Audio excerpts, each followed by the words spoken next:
Assalamualaikum warahmatullahi wabarakatuh.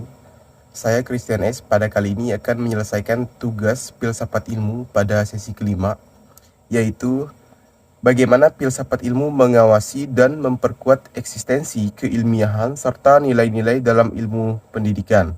Lalu yang keduanya, bagaimana pendidikan yang bermakna dan bernilai turut memperkuat perkembangan filsafat ilmu, serta mengapa filsafat ilmu disebut sebagai pisau analisis, yaitu ontologi, epistemologi, aksiologi dalam membedah persoalan dalam pendidikan.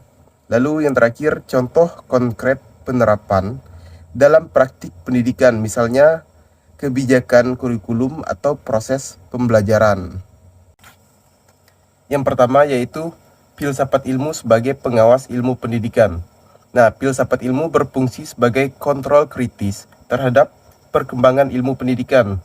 Nah, ia memastikan bahwa ilmu pendidikan tetap berada pada jalur ilmiah yang benar, yaitu melalui validasi metode, dan menjaga agar nilai-nilai kemanusiaan tetap menjadi landasan utamanya, sehingga pendidikan tidak hanya sekedar transfer informasi teknis.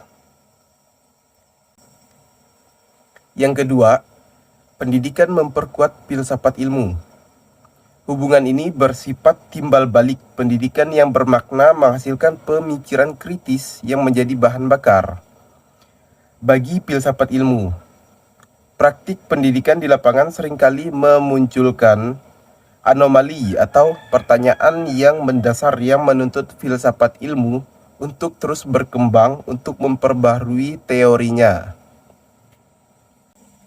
Lalu yang ketiga, filsafat ilmu sebagai pisau analisis. Nah, kenapa dia sebagai pisau analisis? Karena ia adalah ontologi, membedah apa yang menjadi hakikat pendidikan. Nih contohnya, apakah pendidikan itu untuk memanusiakan manusia atau hanya sekedar mencetak kinerja, mencetak untuk orang yang bekerja.